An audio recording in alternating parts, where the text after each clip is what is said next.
Bom dia, sejam todos muito bem-vindos. Nós estamos aqui para fazermos um bate-papo por meio da Casa Espírita Maria do Sacramento e Ana de Jesus, da cidade de São Paulo. Para aqueles que não me conhecem, meu nome é Aloísio Sônego. Falo do interior de São Paulo, Araraquara, mas estamos aí conectados em pensamento, em coração, nesses momentos tão importantes. Agradeço imensamente o carinho de vocês, de estarem aqui conosco nessas reflexões, que é sempre muito bom trazermos um pouco de conhecimento, um pouco de esclarecimento para as nossas reflexões, sobretudo num sábado tão agradável, um sábado tão prazeroso, com uma natureza incrível que nos agrega a todos nós. Fazer a saudação dos nossos amigos que estão chegando aí, nossa querida Martiele está assistindo, e o nosso querido Will, em nome de quem eu agradeço gentilmente ao convite da casa. Realmente fico muito feliz de poder estar participando deste momento com todos. E enquanto nós vamos aguardar os nossos companheiros estarem chegando, nós vamos daqui a pouco fazer uma prece, daqui a pouco nós vamos fazer uma leitura também, e vamos estar conectados nesses momentos para as nossas reflexões da manhã. E eu sempre gosto de fazer alguns esclarecimentos a respeito do que a gente está fazendo, desse projeto, desse trabalho. A pandemia pegou-nos, de certa forma, de surpresa. Não a espiritualidade já certamente já esperava, já estava preparada por esses momentos. Mas nós, trabalhadores da Casa Espírita, nós espíritas e nós, a população mundial como um todo, certamente foi pega de surpresa. E nós tivemos que nos adaptar. E uma das formas de adaptação foi justamente essa, de estarmos aqui virtualmente para conversarmos por meio destas reflexões que a gente traz na Casa Espírita. Nós escolhemos para a manhã de hoje um tema sugerido pela casa e que nos é muito caro também, que é a parábola do bom samaritano. A parábola do bom samaritano, que está contida no capítulo 15 do Evangelho segundo o Espiritismo.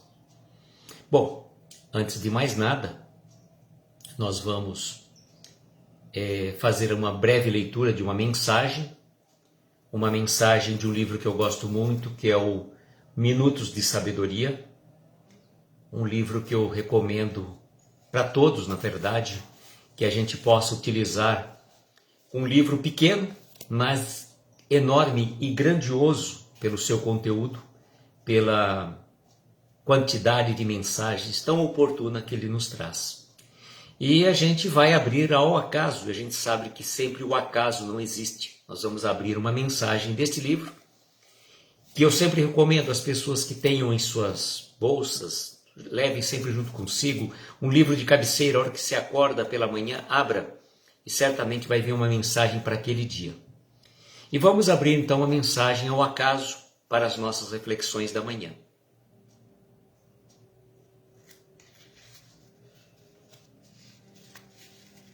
Mensagem 201 do livro Minutos de Sabedoria de Carlos Torres Pastorino.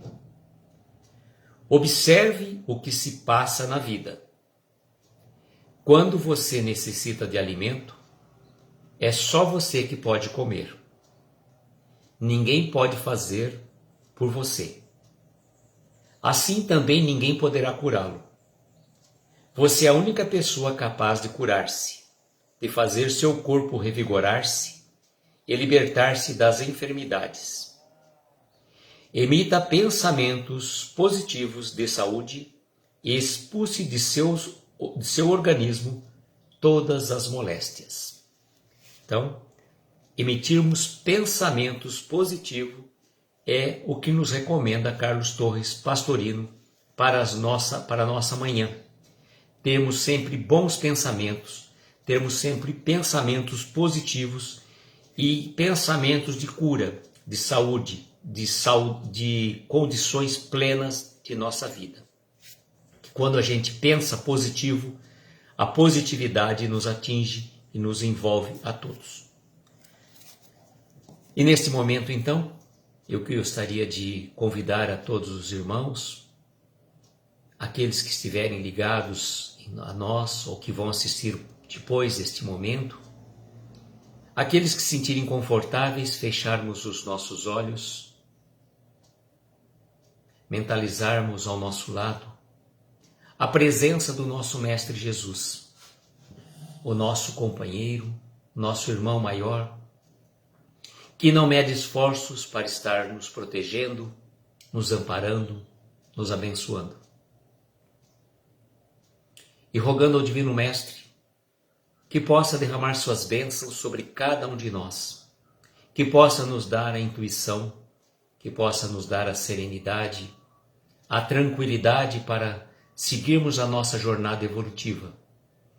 Que a equipe espiritual dos benfeitores queridos possam amparar a cada um, aquela pessoa que estiver necessitada, aquela pessoa que estiver passando por provações do corpo e do espírito, possa neste momento receber as melhores vibrações de paz, saúde e reequilíbrio espiritual.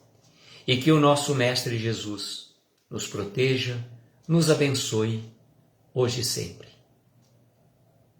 Pai nosso que estás nos céus, santificado seja o vosso nome. Venha a nós o vosso reino, seja feita a vossa vontade, assim na terra como nos céus. O pão nosso de cada dia nos dai hoje. Perdoa as nossas dívidas à medida em que perdoamos aos nossos devedores. Não nos deixes entregues a tentações. Livra-nos, Senhor, de todos os males, principalmente daqueles que trazemos dentro de nós mesmos. Pois teu é o poder, o reino e a glória para todos sempre. E que assim seja, Senhor. Que assim seja.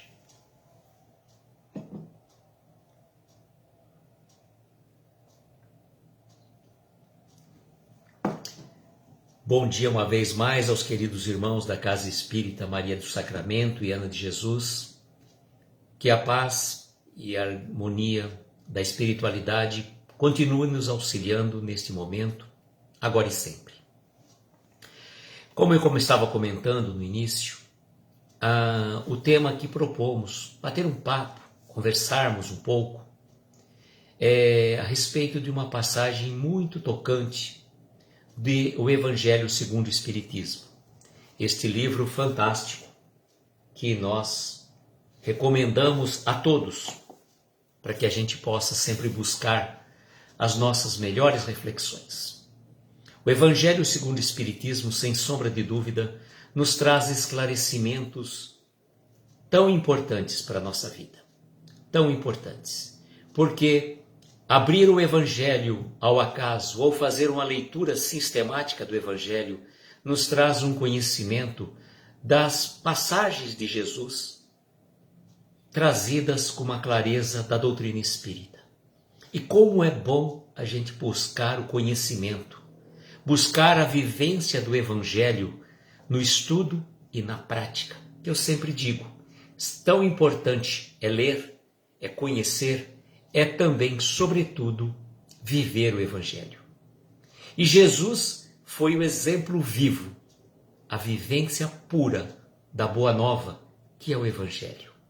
Que ele nos trouxe há mais de 2000 anos, mas de uma maneira tão clara, tão bela e tão profunda.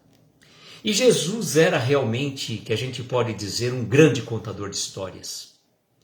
Imagine aquele contador de histórias que nos envolve, que nos agrega, que nos traz assim aquelas energias tão gostosas que a gente se transporta.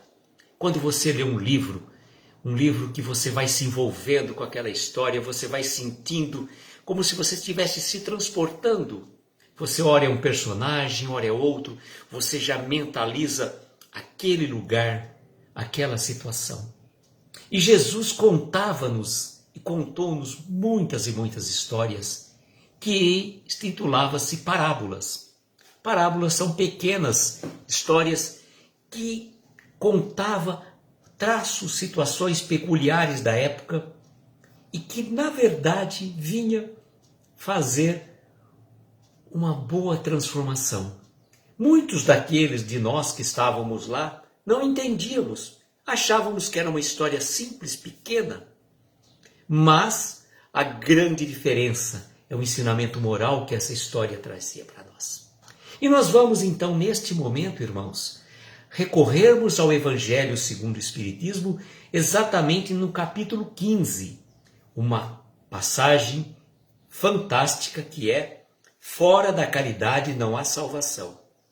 E eu digo a vocês, porque o próprio nosso querido Chico Xavier disse-nos certa vez, numa passagem que ele comenta, que se constasse, se Kardec tivesse dito fora do Espiritismo não há salvação, ele teria seguido uma outra religião.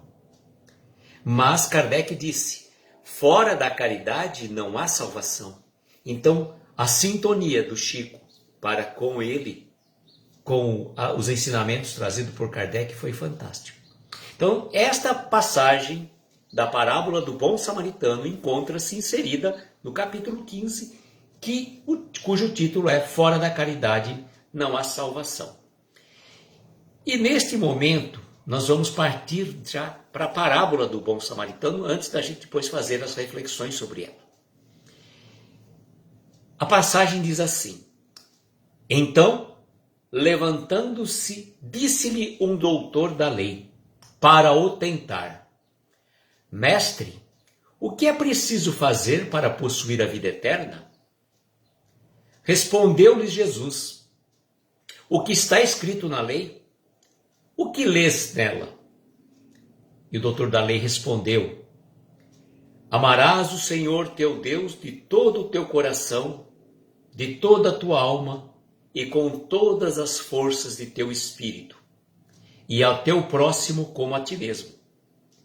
Disse-lhe Jesus: respondeste muito bem, fazei isso e viverás. Mas o homem, esse doutor da lei, querendo parecer que ele era justo, disse a Jesus: e quem é meu próximo? Jesus, tomando a palavra, lhe disse: um homem que descia de Jerusalém para Jericó, caiu em poder dos ladrões que o despojaram, cobriram-no de ferimentos e se foram, deixando-o semi-morto. Aconteceu em seguida que um sacerdote, descendo pelo mesmo caminho, o viu e passou adiante.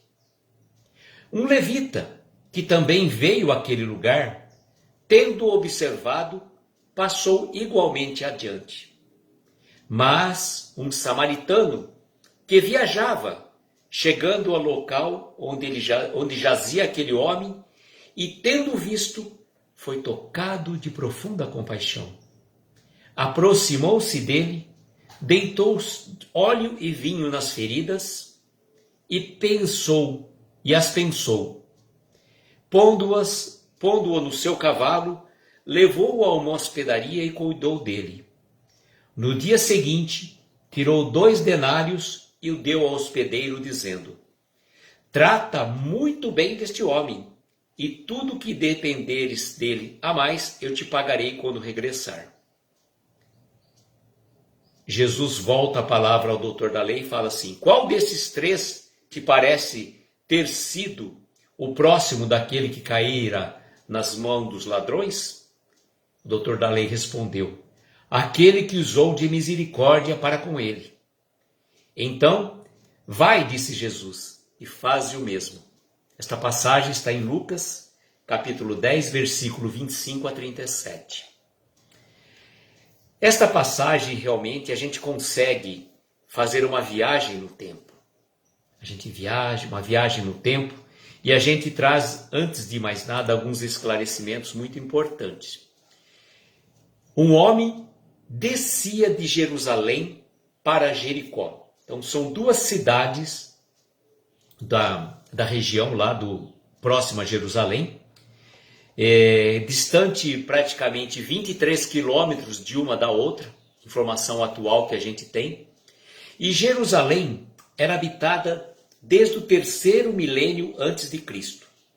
Foi dominada pelos romanos no ano 63 antes de Cristo, considerada a sede do monoteísmo e é tida como a cidade santa para o judaísmo e a capital de Israel. Jericó, por sua vez, é uma cidade muito antiga, 9.000 anos antes de Cristo. Sempre mereceu atenção pelas suas belezas, oásis, fontes medicinais, palácios, enorme aqueduto rodeado de palmeiras. A rota de Jerusalém para Jericó se caracterizava pela movimentação comercial. Então vejam, enquanto nós temos Jerusalém, uma cidade ligada mais à parte espiritual, em Jericó nós temos uma cidade mais voltada para as coisas materiais, para as questões mundanas, as questões do nosso dia a dia, uma cidade puramente comercial. E aí o que a gente encontra? A referência da posição geográfica de Jerusalém para Jericó, Jerusalém se localiza, geograficamente falando, num ponto mais alto do que Jericó. E se a gente pensar apenas então somente do aspecto geográfico desta passagem do Evangelho, a gente poderia falar, claro, o homem descia de Jerusalém para Jericó. Obviamente ele estava fazendo um trajeto ascensional. Descendo para Jericó. Não estava fazendo ascensional, seria o inverso. E nessa condição ele estava do ponto mais alto, que era Jerusalém, indo para Jericó. Mas esta passagem do Evangelho, esta passagem desta parábola, não faz exatamente a referência física, a questão geográfica, embora exista. Ela traz para nós uma reflexão do ponto de vista espiritual.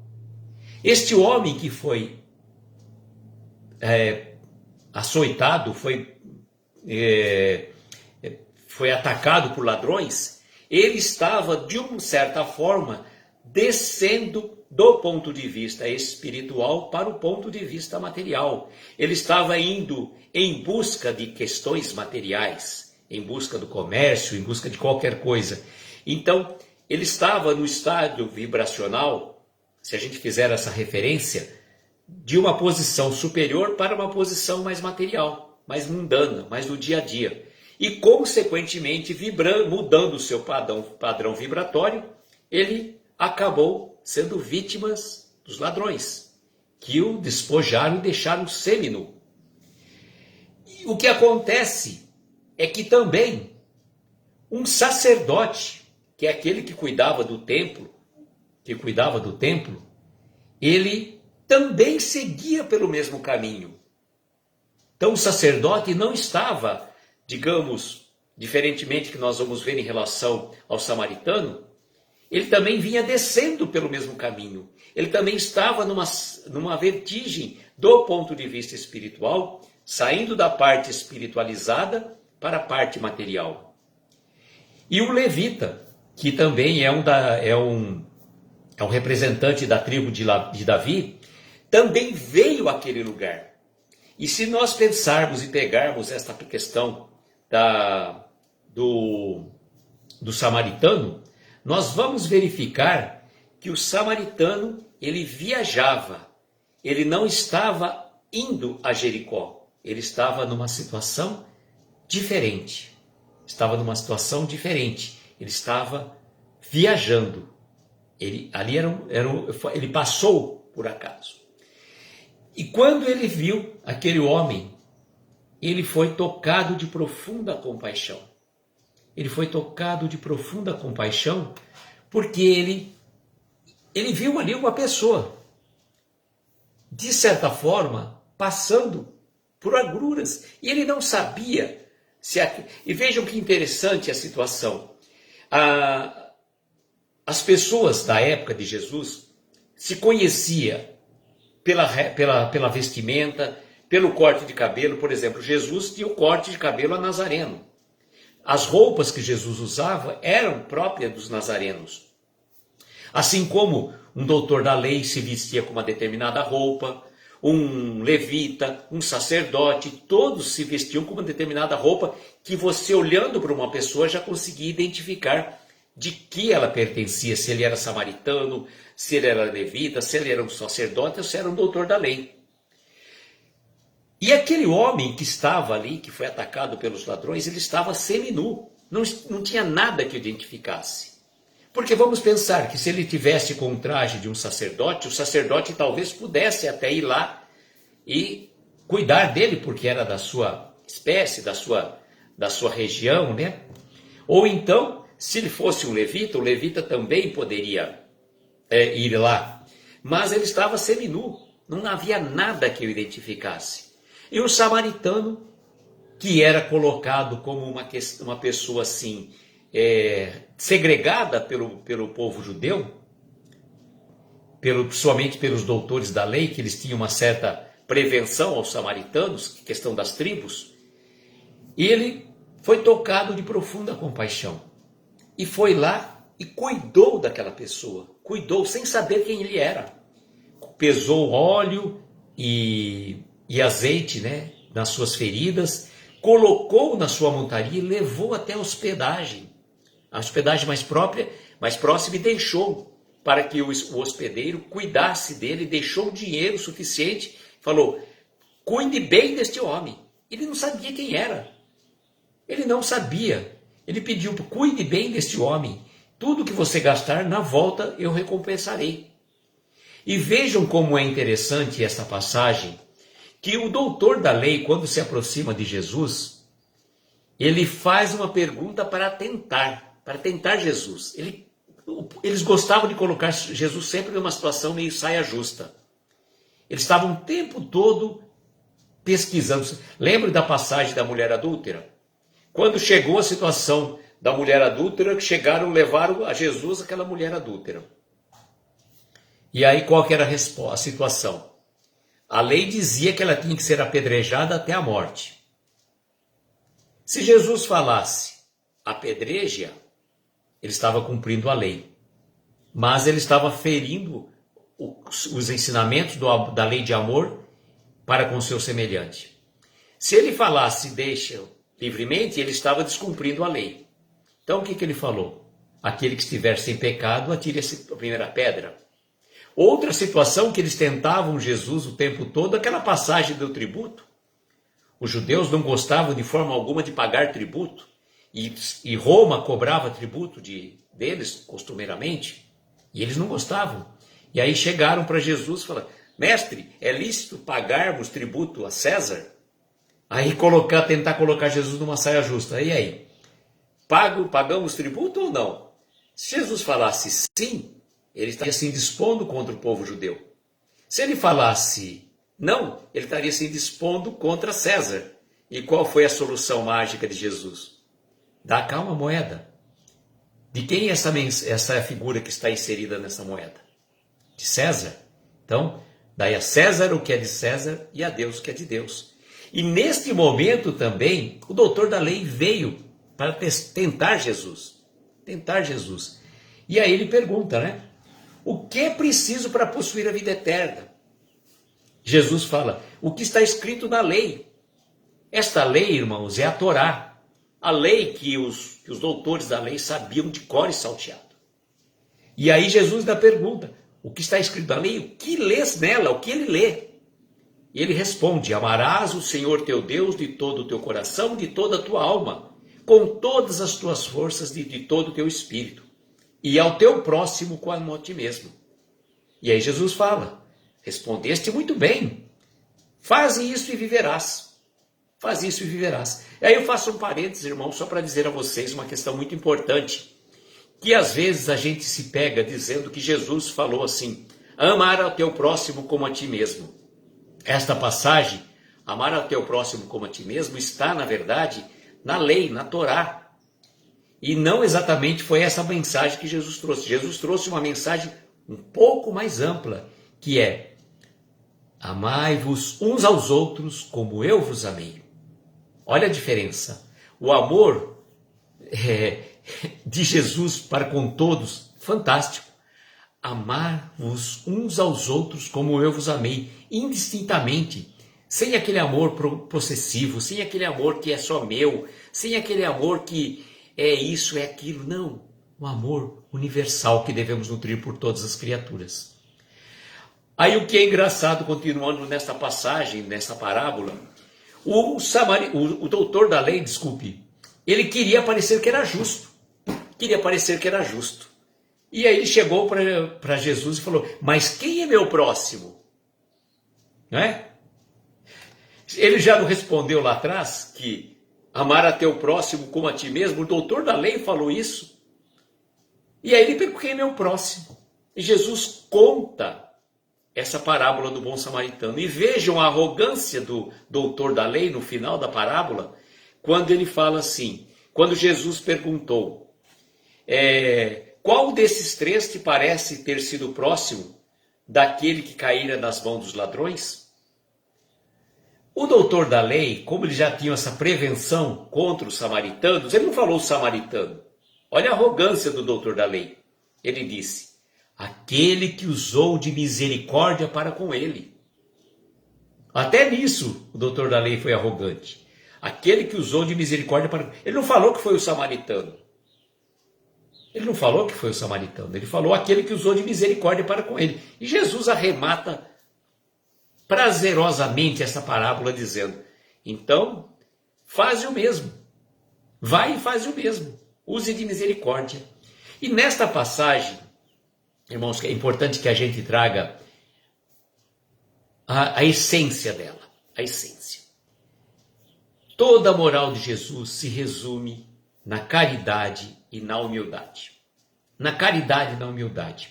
A caridade que a gente quer dizer assim, não aquela caridade de você dar esmolas, de você fazer uma campanha beneficente, arrecadando gêneros alimentícios para as famílias necessitadas.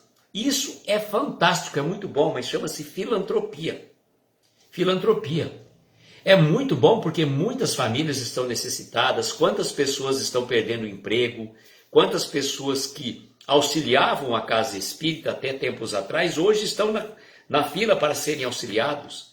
E que bom que nós temos essas campanhas filantrópicas auxiliando profundamente as pessoas. É muito bom. Mas a caridade ela é mais ampla do que você dar esmolas, do que você arrecadar gêneros alimentícios. A caridade e a humildade se contrapõem às duas péssimas situações que nós podemos trazer, que é o orgulho e o egoísmo. É só um contraponto. A caridade e a humildade se opõem de frente ao orgulho e ao egoísmo.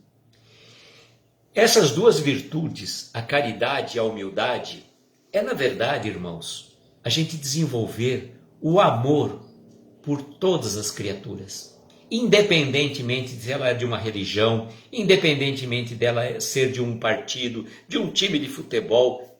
Nós temos que desenvolver o amor universal por todos, sem questões de preconceitos, porque esse é dessa seita religiosa, então eu não vou ajudar. Não, a gente tem que fazer isso de forma aberta, de forma prazerosa, de forma tão natural. A caridade, irmãos, que a gente faz de forma que Jesus coloca para nós. Não saiba a vossa mão esquerda o que faz a mão direita, é mais ou menos como se a gente respirasse. O dia que a gente fizer de tal forma algum benefício aos nossos irmãos, como a gente estivesse respirando. Por exemplo, a gente não para contar a quantidade de vezes que eu respiro por minuto. Nós respiramos naturalmente, quantas coisas meu coração bate por minuto. Ele vai pulsando, eu vou respirando, e a gente faz isso tão natural. Quando a gente conseguir fazer essa beneficência para com todos, de uma forma tranquila, de uma forma serena, nós vamos realmente ter aprendido o que é fazer a caridade. E fazer a caridade também com humildade, sem ostentação, sem querer aparecer. Você fala, olha, eu estou fazendo isso, olha, eu estou conquistando já bônus horas no plano espiritual. Quando a gente faz, ainda que só para com a gente mesmo, esta caridade, entre aspas, já esperando uma recompensa no plano espiritual, irmãos, já estamos praticamente empatados. Nós não estamos recebendo nada. É o que eu costumo sempre dizer. Quando a gente faz uma palestra, quando a gente traz alguma matéria para reflexão, os melhores, os beneficiados maiores somos nós mesmos. Não são os outros. Os outros se servirem para os irmãos, que ótimo, que muito bom, a gente fica muito feliz. Mas, na verdade, o maior, o beneficiário, somos nós mesmos. Somos nós mesmos. É importante que a gente busque aprender com essas lições do Evangelho de Jesus a prática da caridade na sua mais pura essência. E a caridade a gente pode fazer das mais diversas formas. Das mais diversas formas. Um ato de gentileza, um sorriso que você distribua para uma pessoa que está fazendo um serviço talvez tão difícil como o gari. Aquelas pessoas que estão nos hospitais cuidando dos doentes. Agradecer aquelas pessoas, muito obrigado por você estar aqui. E a gente falar isso de coração aberto, não assim para aparecer, para dizer, olha, aquela pessoa é tão boazinha, ele fica agradecendo ao gari que está fazendo aquilo. Não, você só dá um sorriso para ele, fala, bom dia, meu irmão. Isso já é uma caridade. Não, você não precisa apenas, então, somente a esmola. A esmola às vezes machuca. Ela é uma situação muito difícil. Imagina a pessoa precisar pedir, colocar numa posição de quem pede. Então, existem 1000 formas da gente estar fazendo a nossa caridade. E fazer a caridade com humildade. Eu costumo sempre dizer, né, que a gente, para falar de Jesus, a gente precisa muita dedicação. Calçar as sandálias da humildade e ter amor no coração. Dá até uma rima, mas é mais ou menos por aí. Nós temos que ser humildes, não temos que querer aparecer. Ah, o palestrante X é o popstar da doutrina. Não existe isso, gente. A gente é só mero instrumento da espiritualidade. Não estamos aqui para ganhar seguidores, para receber aplausos. Temos que ser humildes para levarmos a mensagem do Evangelho e chegar, socorrer aqueles irmãos que estão necessitados. Hoje em dia, quantas pessoas estão passando por dificuldades? Estão reclusas nos seus lares, não tem às vezes alguém para conversar. Então, às vezes, se você conhecer uma pessoa que está numa situação dessa, faça uma ligação, faça uma chamada de vídeo. Oi, meu irmão, tudo bem com você? Estou aqui, precisa de alguma coisa? Mas procure fazer isso naturalmente, de uma forma aberta, de uma forma tranquila, sem buscar reconhecimento. Quando Jesus fala para nós essa questão da caridade, fora da caridade não há salvação, vejam que interessante que é isso. Fazer essa caridade não é que eu vou me salvar, então, por exemplo, nós que somos espíritas, irmãos de outras religiões, trazem outros conselhos. Então, o que nós poderíamos falar? Eu que sou espírita, então vou fazer a caridade porque eu vou ser salvo, então eu já vou direto para o nosso lar, ou para esferas superiores. Não, gente, não é por aí. Eu tenho que procurar fazer o bem, fazer a caridade, desenvolver esse amor ao próximo por mim mesmo, não buscando recompensa, não buscando criar expectativas espirituais. Cada um de nós está aqui nessa jornada evolutiva para crescer, para progredir, para evoluir. E fazermos alguma coisa em prol do nosso semelhante é o mínimo que a gente pode fazer. Só que Jesus fala para nós, amar ao próximo como a ti mesmo nesta passagem. Mas será que a gente aprendeu a se amar? Será que a gente aprendeu a se amar? Ou muitos de nós ainda não trabalhamos contra a gente? Muito de nós esquece deste preceito, amar ao próximo como a ti mesmo. Então, às vezes, ele pensa somente em amar ao próximo. O samaritano usou de misericórdia, foi tocado de profunda compaixão quando ele foi cuidar daquele que tinha sido atacado pelos ladrões. Mas e nós? Será que nós buscamos cuidar de nós mesmos? Cuidar das nossas feridas? Vejam, o samaritano pesou nesse sentido seria de cuidar as feridas daquele que foi atacado por ladrões. Nós, será que cuidamos das nossas feridas?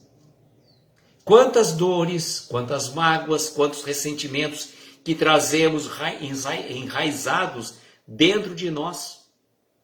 Quantas dores! E a gente vai protelando aquelas situações, guardando mágoas, guardando ressentimentos, guardando situações que não fazem bem para o nosso espírito, para o nosso corpo físico. Porque aquelas mágoas, aqueles ressentimentos, elas vão plasmando no nosso corpo físico e se transformam no futuro em doenças. É importante que a gente faça essa consideração. Amar ao nosso próximo, sim, mas amarmos a nós mesmos.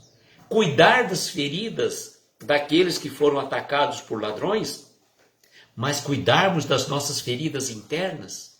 E quantas feridas trazemos? Irmãos, eu vou falar aqui para vocês que uma coisa que eu costumeiramente falo é em relação às mágoas e os ressentimentos. Mágoa nada mais é que uma má água. Então, se você traz dentro de si alguma mágoa em relação a algum irmão, pense numa coisa que eu vou falar para vocês que vai chocá-los. Mas certamente a gente vai mudar a forma de encarar.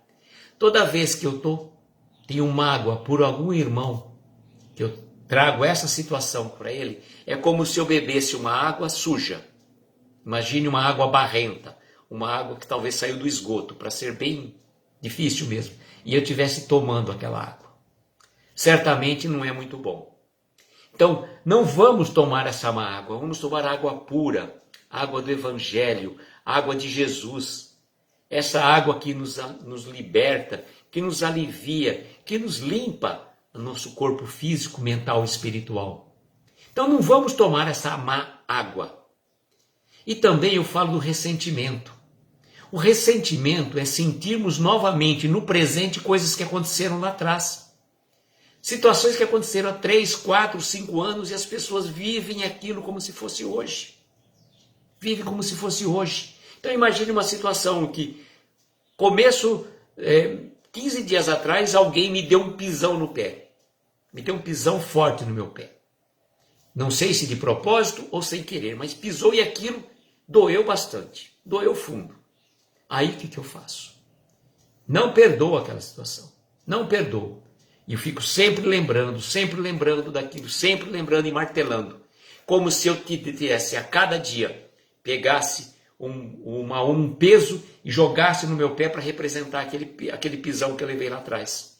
E a pessoa que te pisou no pé, ela nem lembra mais, porque talvez ela pisou sem querer, ela não teve a intenção, ela não estava numa situação, talvez, de conhecimento espiritual suficiente para aprender que não era aquilo que tinha que fazer naquele momento. E nós outros, quantas coisas já fizemos no passado? Quantas situações já fizemos? Errando, aprendendo, vivendo.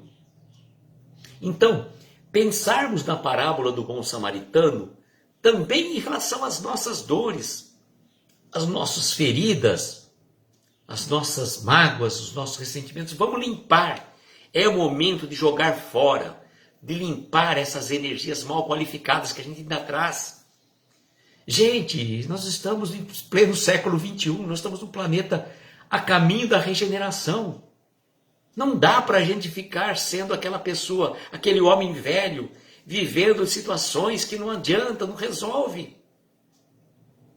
Patinando, sabe, irmãos? A gente fica patinando em situações, que não nos agrega nada. Ficar vivendo coisas que não resolvem mais nada. O que aconteceu no passado já passou e por mais que a gente queira, a gente não volta. A gente não volta no passado para resolver aquilo. E como o Chico falou, a gente pode sim, daqui para frente, fazer um novo futuro. Mas não dá para viver em cima daquela situação do passado. Não dá para chorarmos pelo leite derramado. Já derramou. Não tem o que fazer, só aprender com a lição. Ficar mais atento para que não aconteça novamente aquilo que aconteceu.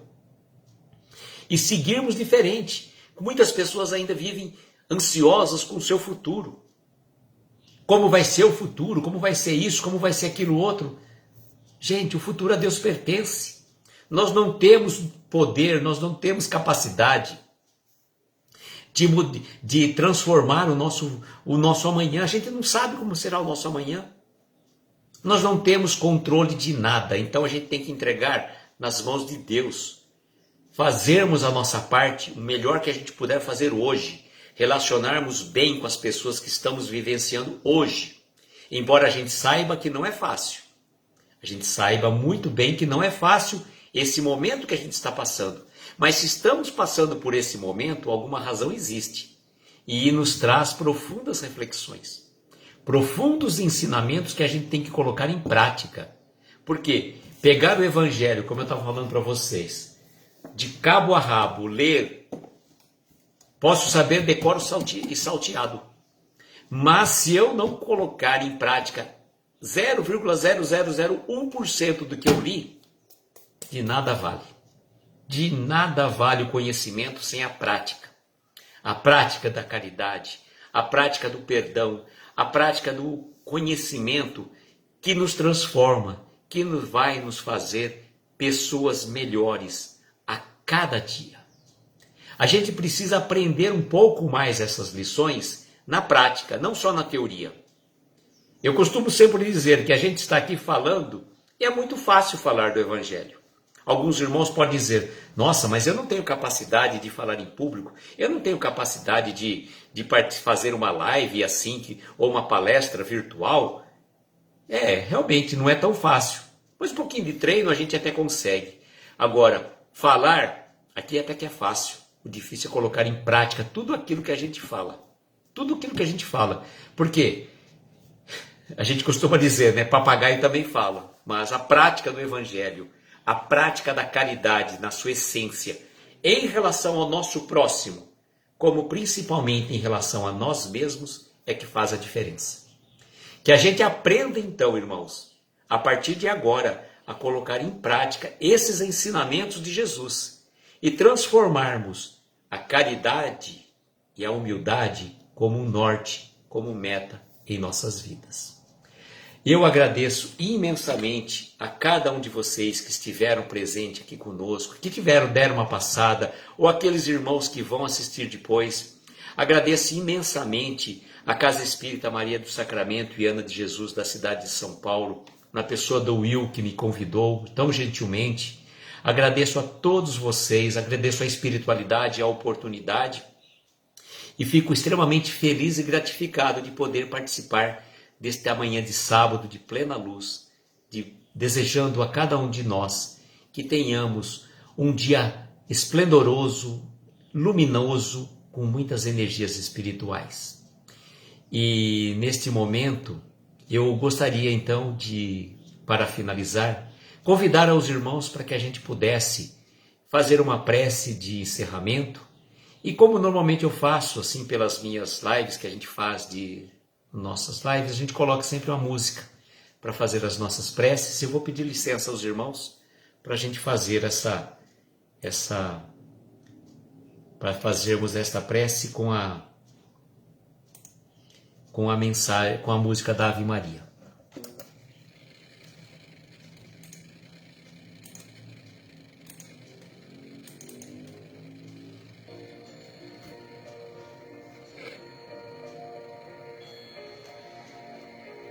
E assim, queridos irmãos, queridos companheiros de ideal, vamos todos nesse momento, aqueles que se sentirem confortáveis, fechar os nossos olhos, mentalizando ao nosso lado a doce presença do nosso Mestre Jesus e dizendo a Ele bem baixinho: Mestre, muito obrigado, Senhor, pelo dom da vida. Muito obrigado pela oportunidade desta encarnação. Muito obrigado por este momento de carinho, de reflexão, desta manhã tão radiante, tão bela, tão envolvente.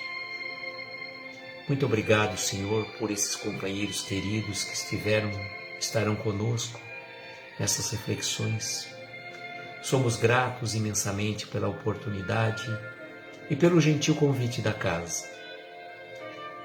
Que possamos ter uma noite, uma manhã de muita luz, um final de semana com boas emanações fluídicas a envolver a cada um de nós. Rogamos que a espiritualidade amiga possa amparar a cada um, a cada coração querido que nos acolhe neste momento.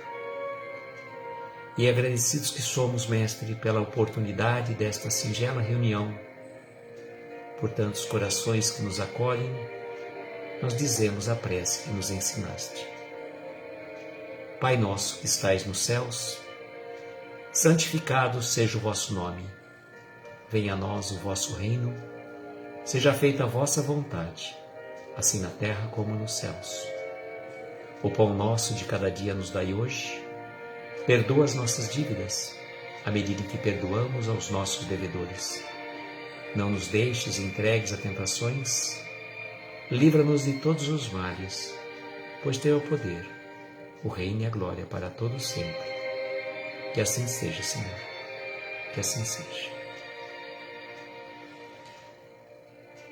Desejo então a cada um de vocês que nós tenhamos um dia esplendoroso, com muitas alegrias espirituais, e que Jesus, o nosso Mestre e Senhor, nos proteja e abençoe hoje e sempre. Muita paz, muita luz, um beijo no coração de cada um de vocês e até uma próxima oportunidade, se Deus permitir. Obrigado, irmãos. Estamos concluindo agora.